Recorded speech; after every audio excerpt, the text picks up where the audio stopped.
certainty of life and the certainty of death. Pretty heavy, weighty, existential kind of stuff, like what's going on with my life, how do I make sense of this, how do I live?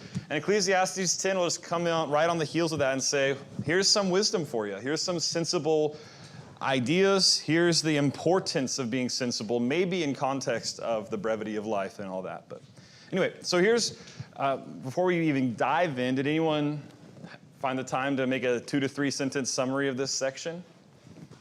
An overview of some of the themes or the big ideas. I'd wager if you looked through some of the questions, you could parse out 2 of the big ideas and topics that are going to be in this chapter. There's going to be a lot in here about rulers and politics. And there's going to be a lot in here about the fool and foolish speech. And the preacher has a lot to say about these things.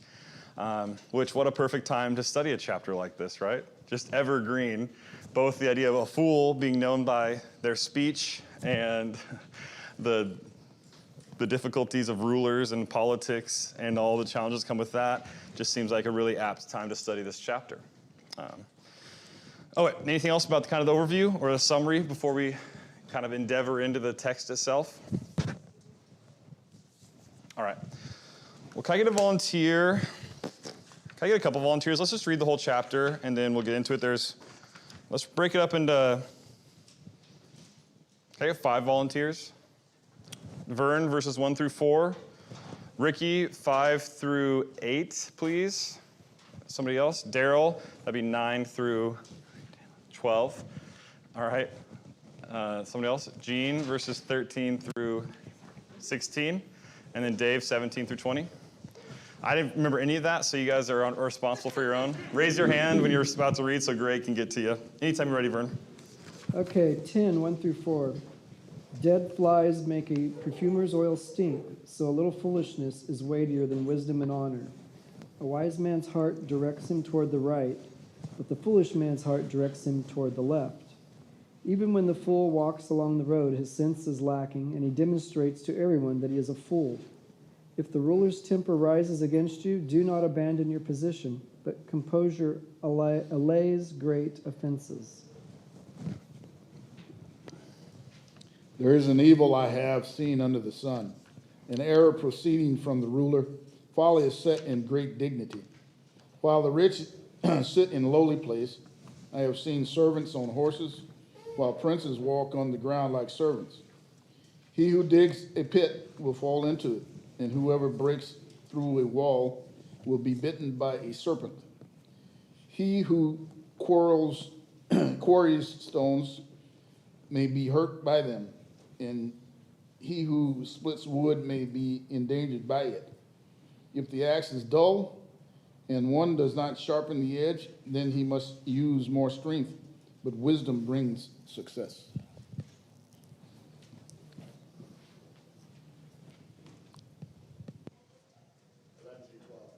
Snake bites before it's charmed, the charmer receives no fee.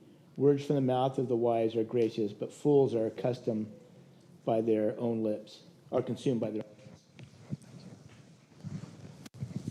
Thank you, Greg. Really appreciate you running the mic. 13 through 16. The beginning of his talking is folly, and the end of it is wicked madness, yet the fool multiplies words. No man knows what will happen, and who can tell him what will come after him?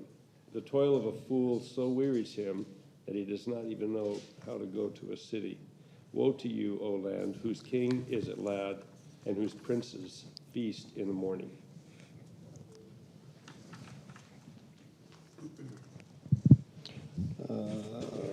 Happy are you, O land, when your king is the son of the nobility, and your princes feast at the proper time for strength and not for drunkenness. Through sloth the roof sinks in, and through indolence the house leaks. Bread is made for laughter, and wine gladdens life, and money answers everything. Even in your thoughts do not curse the king, nor in your bedroom curse the rich. For a bird of the air will carry your voice, or some winged creature tell the matter. All right. Thank you all. Appreciate you. All right.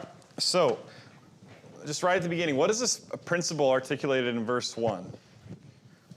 What kind of thing? It's a proverb, right? What's the principle?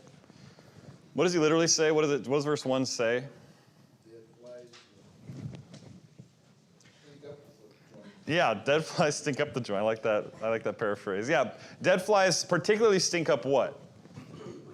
Perfume. Is anyone here a perfumer? Make perfumes?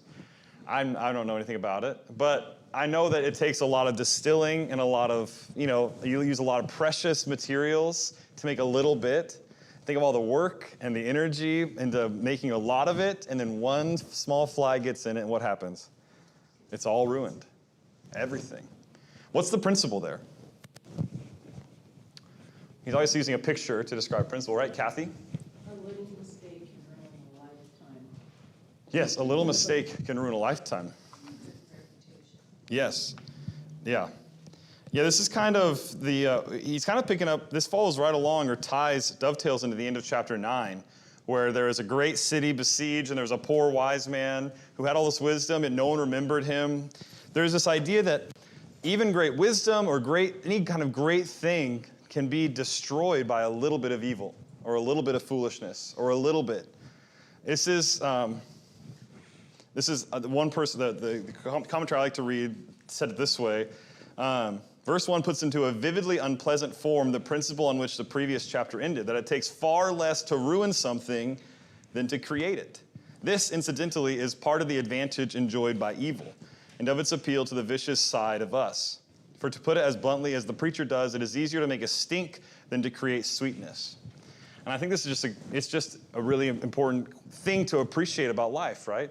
Why is it true, though? Lark? Why is it true? I got that bad ointment actually has more value than a fool's knowledge and honor. So if we are concentrated on knowledge and honor of a fool, it would be better to have bad ointment. That's Interesting. what I got from it. Yeah, there's certainly, this direction of this chapter certainly goes into the folly of the foolish, right? How worthless and despicable it is in a sense. And so that's going to lead us into a good discussion about the fool as time goes into this chapter goes on, right? But why is this principle true? I mean, maybe this is a question we can't answer, but why is it so much easier to ruin something good than to create something good? Is there a reason for this? Do we understand this? Is the answer just been that's the way it is in this world? Or why is this the case, and how are we to interact with that? Les? I think to create something, whatever it is, you have to be learned a little bit about what it is you're creating. Where a fool just stumbles around and makes mistakes and things happen, Yeah.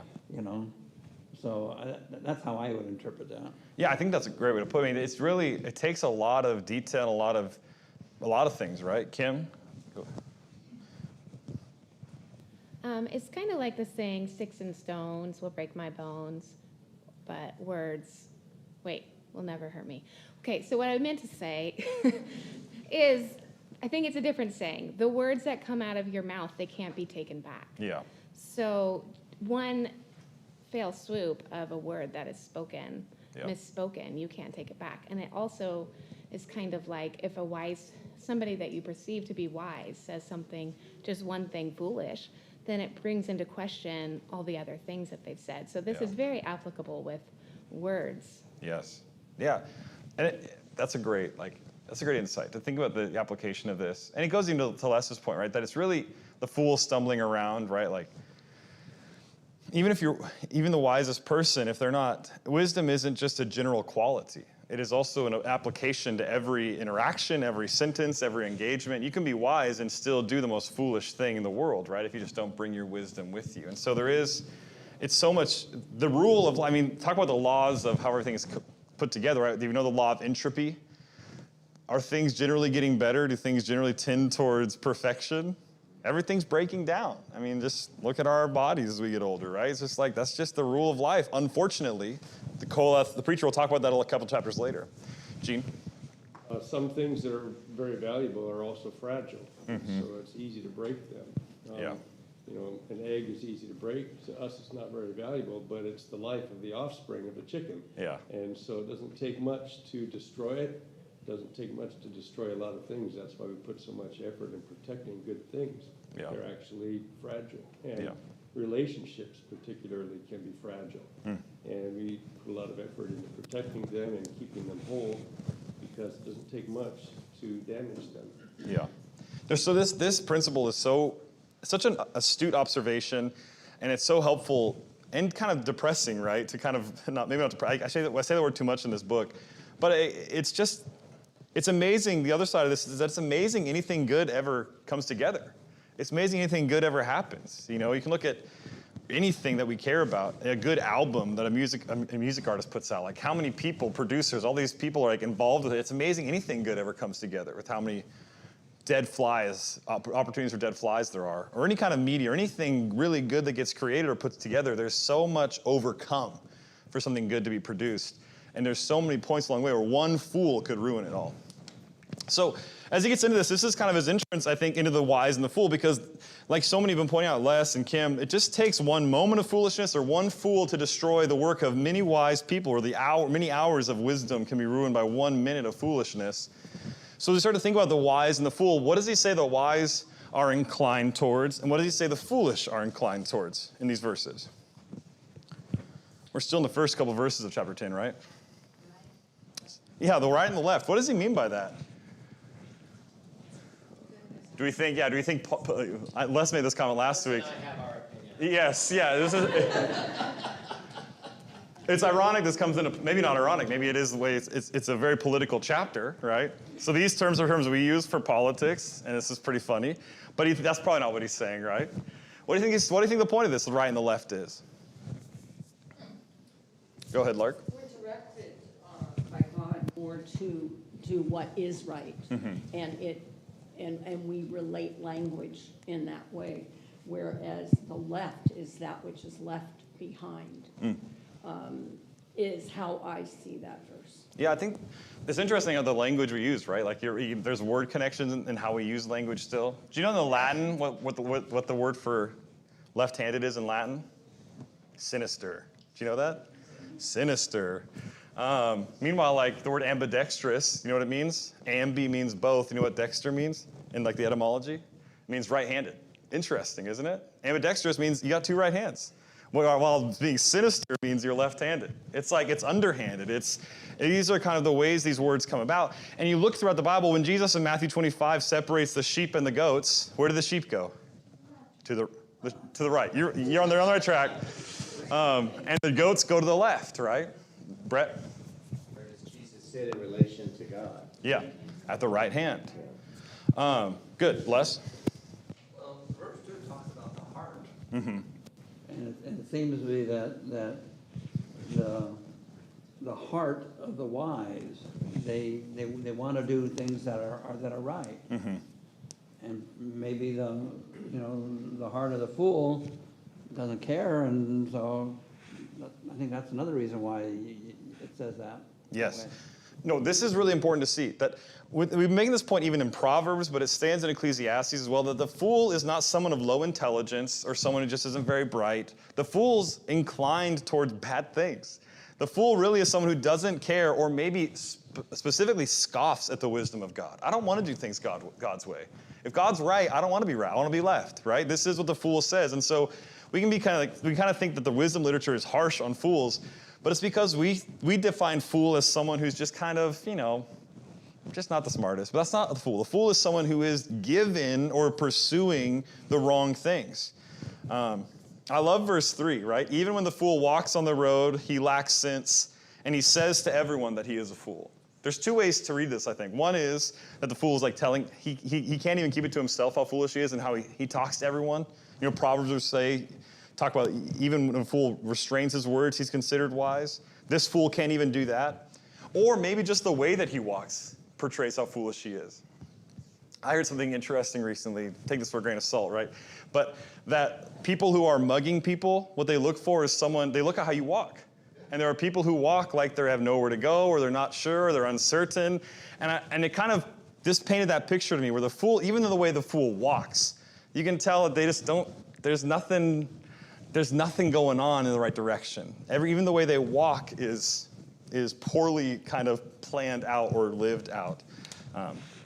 The first one probably makes more sense, but I think both kind of portray this idea, right? Chase? I just wondered about that mugger thing. How I heard about it? Yeah. I don't know. I hear so much information in different places. That's why I said take it with a grain of salt. I couldn't give you a source on that one. Okay. Like, how do I have to walk to not get mugged? What was in the article or the thing I was listening to is you have to walk intentionally. Like, walk like you're sure of where you're going and you know what you're doing. Which I think does portray this, right? The fool is like, oh, look, here's a butterfly, or maybe, I don't know. It's just like the fool is so undirected that everyone can sign and say, well, that guy doesn't know his right from his left, you know? Good. Pat? Yeah. Because you can talk to somebody and you know where their heart is just by talking to them. Sure. Whether it's good or if it's inclined to evil, and that's what it's more about. Yeah. The heart. Yeah, which, he says to everyone he's a fool, right? And then the point I think about how he's walking isn't so specific even as, I think the picture is like everything he does, to your point, you'll know someone by their fruit, right? Everything the fool does, even if he keeps his mouth shut, he's still foolish, right? Like, there's nothing for it. I know there's a lot of hands. I want to keep going with the discussion, but I also want to keep pushing forward. We'll talk more about the fool and the wise. Don't fret about that. All right, so verses 4 through 7 kind of forays into the other subject that's going to be prevalent in this chapter, which is about rulers, right? How are we encouraged to think about and respond to rulers in verses 4 through 7? Other times we talked about this topic, we put in bosses or people who have authority over us, maybe a police officer or a judge, these different places we might find ourselves. But how are we encouraged to think about and respond to these types of authorities or rulers in verses 4 through 7? Vern? With composure and conviction for what we know is right. Yeah. Yeah, that can be tough, right? Especially if the ruler doesn't seem to care about that, or if the person in authority is just mad at you. If your boss just wants results and doesn't care about your heart behind it or what you're thinking, you can start to raise your own kind of hackles or something of the like, right? Good, what else do we see in here? Or any other thoughts about these verses?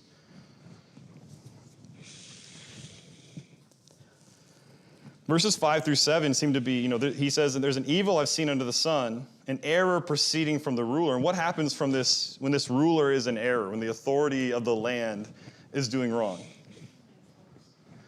Yeah. Yeah, everything's going downhill, right? The folly's in high places, the rich sit in a low place. And it's funny, this isn't a comment on, other times I feel like the preacher would say, the rich should be in low places. He'll make these kind of social comments. But here he's saying, when the ruler's not right, nothing's right, right? As the head goes, so goes the body, right? And so this is, you can start to see rulers and foolishness are going to be kind of tightly interwoven in this chapter. It's important to see that. But I really like verse 4. This idea of great calmness allays. I think this idea, even if you're working under or under the authority of someone who's foolish or just given to anger, to not move is sometimes the best response. You can think that I need to puff up and be just as big and just as boisterous and just as angry. But sometimes the best thing to do is to be the one to show how wise you are or how steadfast you are can actually cool things out a little bit. I heard someone tell a story about the workplace they were in, and all their work would never get used, and if one time they finally had it, and they yelled at their boss, and they said, I quit, and they stormed out. And then they went back home like, what did I do? And someone told them, just go in on Monday and act like nothing ever happened. And so they go back on Monday morning, and they went into the office, and they act like nothing ever happened. And that was just that. They went back to their job. It's like, that is crazy. But it's like, that's the idea here, right? Actually, the idea here is to never yell in the first place. But even so, even anger, I think this idea is just kind of compose yourself and humble yourself, eat crow, as we say, and go back in, right? Judy?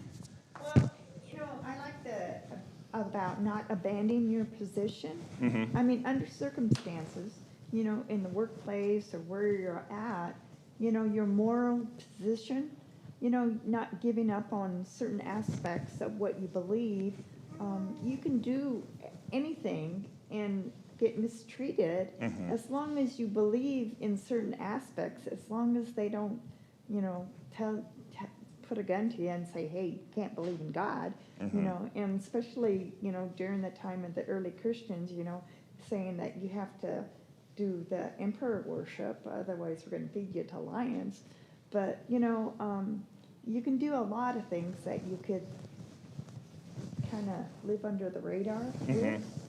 But as long as you don't give up on believing in God and kind of doing the right things, you know, otherwise if you give up giving up what you believe in, and not doing the right things, then you're just falling into the pit with everybody else. No, there's a great Christian application of this, right? Or faithfulness in general. I mean, I think about people like Daniel and Shadrach, Meshach, and Abednego, right? Who took their faithfulness to what they thought would be their fiery grave. Or Daniel, it led him to the lion's den, right? But all of them, it led them to their death.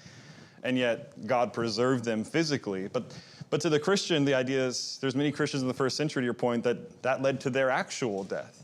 And that's, you know, these are the challenges. There's a great Christian application of this, that nothing is bigger than our principles or our faith or our, you know, the loyalty we have to God that we live off of. And so even if the authorities are angry with us, we don't need to be shaken, right? We don't need to move.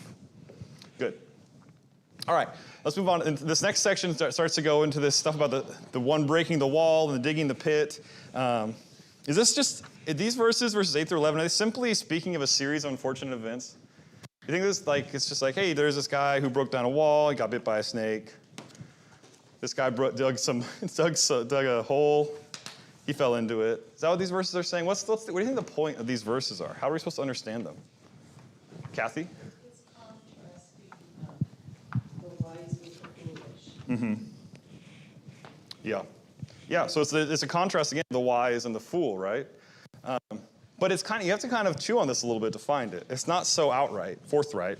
So how do we see this contrast? What's he saying? How does this, you know, he who digs a pit will fall into it? That just seems like, oh, hey, you know, don't dig any pits, right? Is that the conclusion? Vern? I think it's kind of like the fool just jumps in and starts doing things without thinking about how it's going to end up. Yeah. They're just plowing ahead forward. They didn't think about all the dangers and of what could really happen from their actions. Yeah. Yeah, if you're not thinking and you dig a pit, you're going to fall into it. And if you're not thinking when you break down a wall, you're going to get bit by a snake. Maybe not. Maybe there's something, both of these, the idea of the pit and the serpent, have really like righteous wickedness kind of judgments to them. Like Amos will use this language about the people of Judah will run and they'll lean their hand on a wall and a snake will bite them, just to show like God's going to judge them for everything they do. So there might be some wickedness with this one particularly, but the overall idea, to Kathy's point, you know, he who quarries stones is hurt by them. He who splits logs is endangered by them. All these verses, these like little kind of statements, sometimes we think there are people who are we're like, man, they can't catch a break, right? We met someone like this. I met this guy who was like 18 and he had like every bone in his body replaced already, like plates and screws and pins. But if you ask him what he did, he was an adrenaline junkie. And it's like, well, yeah, dude, like that's gonna happen if you are constantly jumping bikes off of things and stuff, you know? And I think that's part of the idea of this. That you can do these things, you can quarry stones, you can dig pits, you can split logs, but you have to be wise about it. And there's this, I think what this is pointing to is that there's a lot of danger in the general things we have to do to build or progress or to make money, but they have to be engaged with in ways that are wise. That's a pretty simple point, but I like the illustration of it. I think is really, I think it's helpful and kind of comedic almost in this story. It's memorable. Anything else about these verses you want to point out? Yeah, it kind of is, right? Which isn't always so common as we like to say. But again, verse 10, if the iron is blunt and one does not sharpen the edge, you must use more strength. I mean, I think there's so many examples of like new guy in the job versus guy who's worked the job for 30 years. And the new guy's just like sweating and working and just like, and the old guy just comes in and says, hey, like just, you know, take this pin out or do it this way or just sharpen the axe, man. Like, and then it's done. And there's all this kind of wisdom versus foolishness involved in this. And then verse 11 is the funniest part of it all, right? The snake charmer doesn't know how to charm the snake, and the serpent bites the person who is going to pay him. There's no money. He's dead. He can't pay you anymore. So that's tough. You know, you should have thought about that before you tried to get into snake charming. Ricky, I feel like you had something on your mind. Yeah, I was just thinking that even with everything in line, there's always times when you're set out to do something. If you don't, like Vern said, if you don't look at it, and then when something happens, you go, oh, snap. Yep. But even when everything is in place, you've done everything that you can do, things can still, Yeah. That was chapter 9, right? That the race isn't always to the swift or the battle to the strong. I think this, and that's a well-made point. I do think this verse is saying the opposite extreme, that people who always have things happen to them, there's probably a reason behind it a lot of times, where, not all, it could be, right? But I think, again, wisdom speaks generally, right? That generally you got to ask yourself sometimes, are you approaching these things? Are you thinking these things through before you engage with them? Or are you just like blaming everything else, blaming the world, blaming the other people, when really you need to be a little more circumspect before you engage on your next endeavor? Les, and then we'll move on to the next section.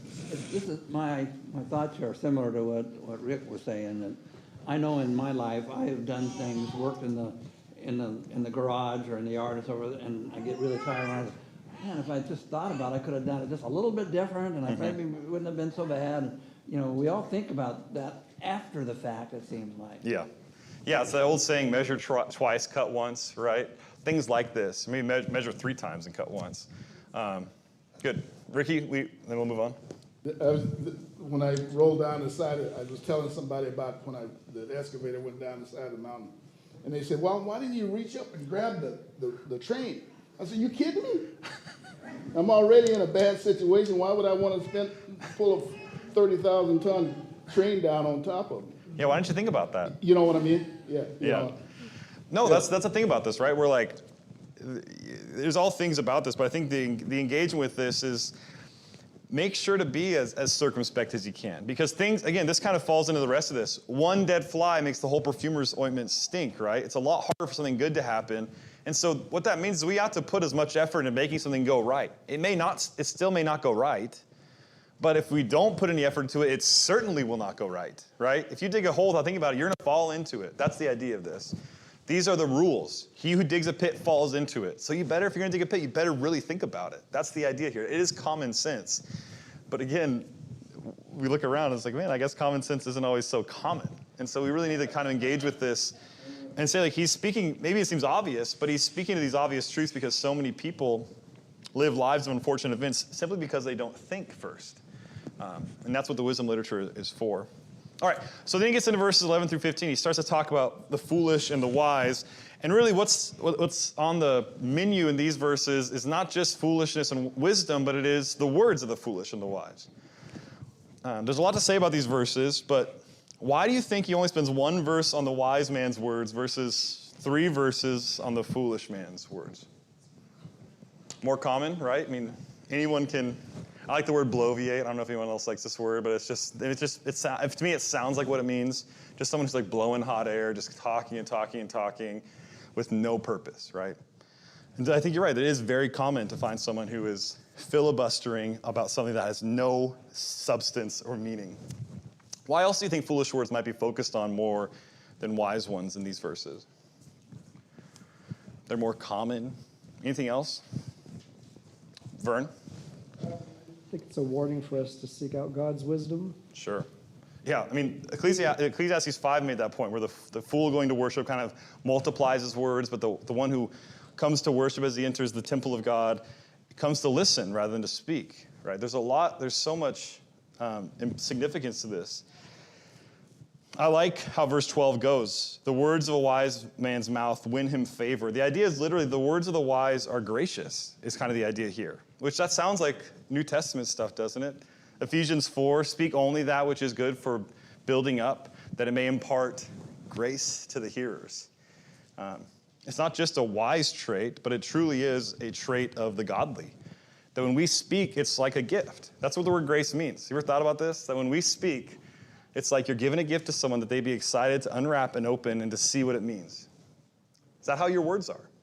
That's what to Lark's point, it's very uncommon to be the kind of person that every time you speak, the people you speak to hear it and say, wow, I'm better for hearing that.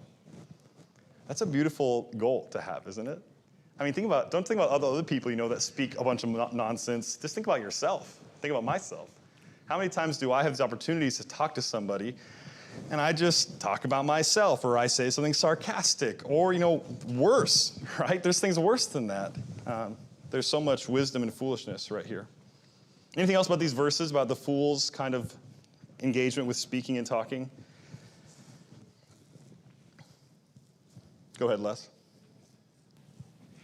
I think we're in a season where we hear a lot of foolish things being said. Sure. Whether it's on the news, whether it's in a newspaper, on the internet, a lot of foolish things are being said. And you just got to be able to part with it or parse it out or something. I mean, just like, some people talk and they don't know what they're saying. We saw that recently. Yeah.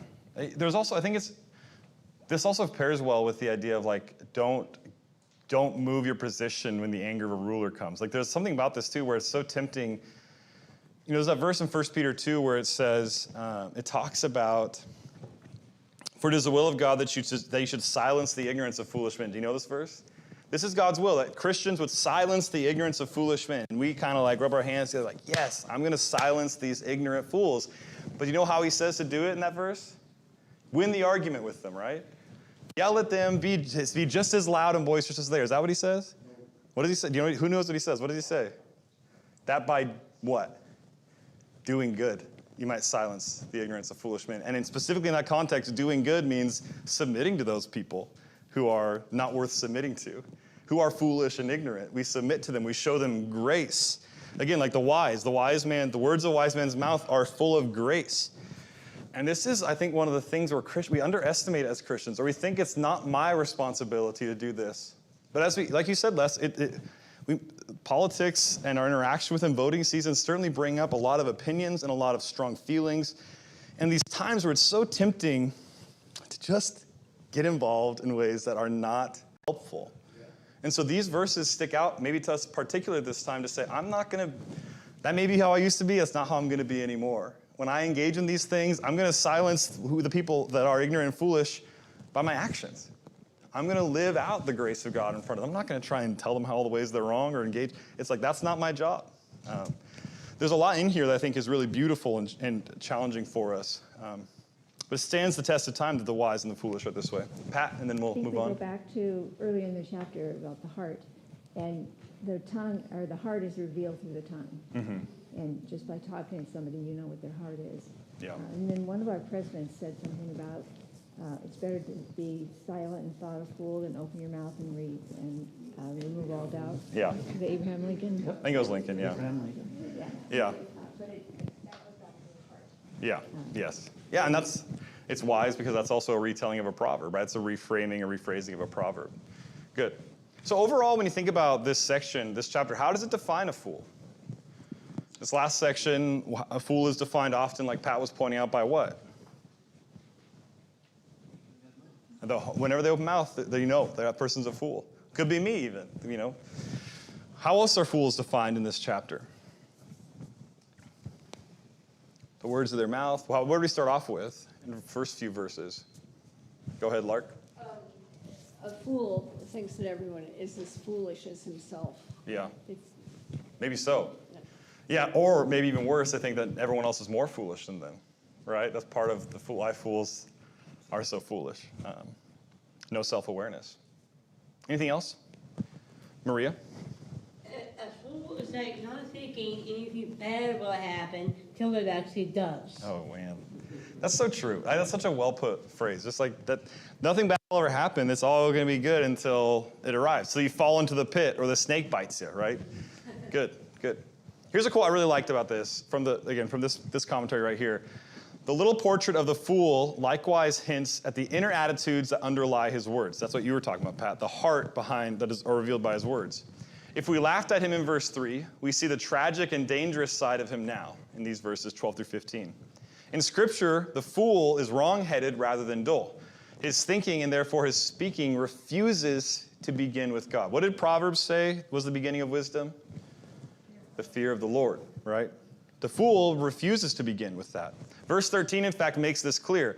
That spanning the whole process from its foolish start to its disastrous end. That end in wicked madness may look too lurid to be true, But its two elements, moral and mental, are the final fruits of refusing the will and truth of God.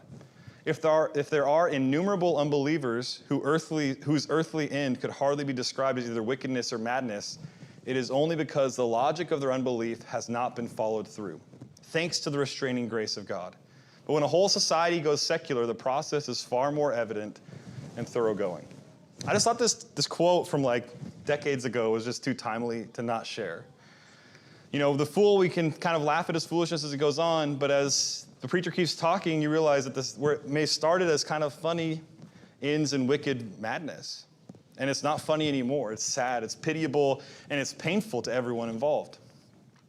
And it's because he refused to begin with God. He's not dumb, he's not stupid, he's not dull, but he just refused, he or she refused to begin their thoughts and their wisdom with God.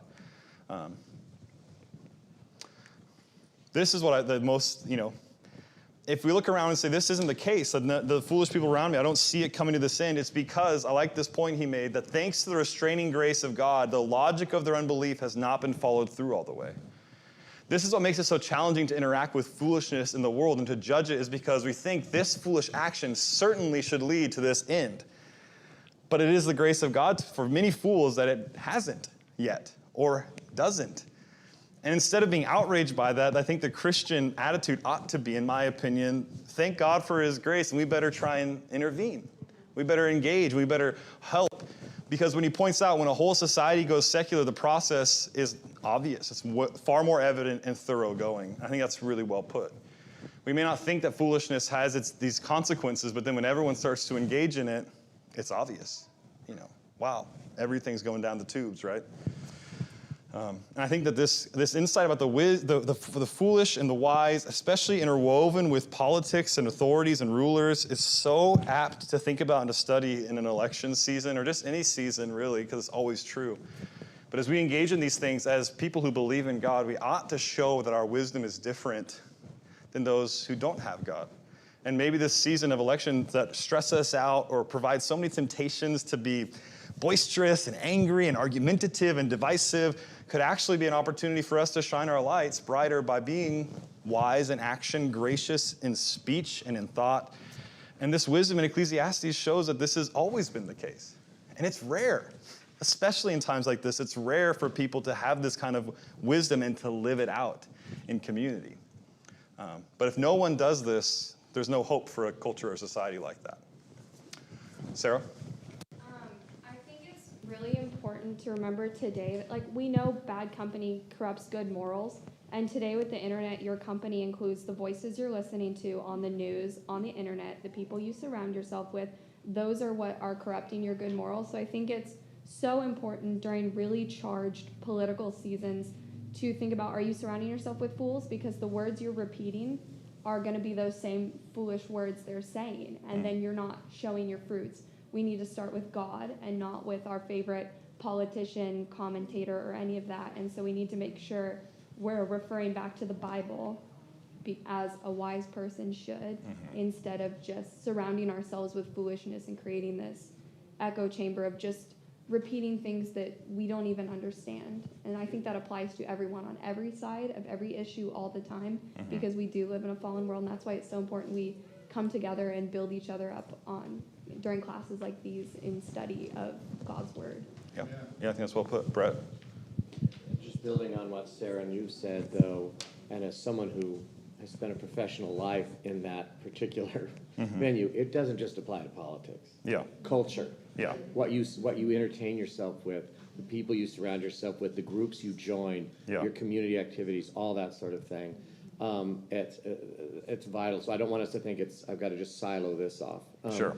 The other thing I would just say is kind of a bigger picture. I hope this makes sense.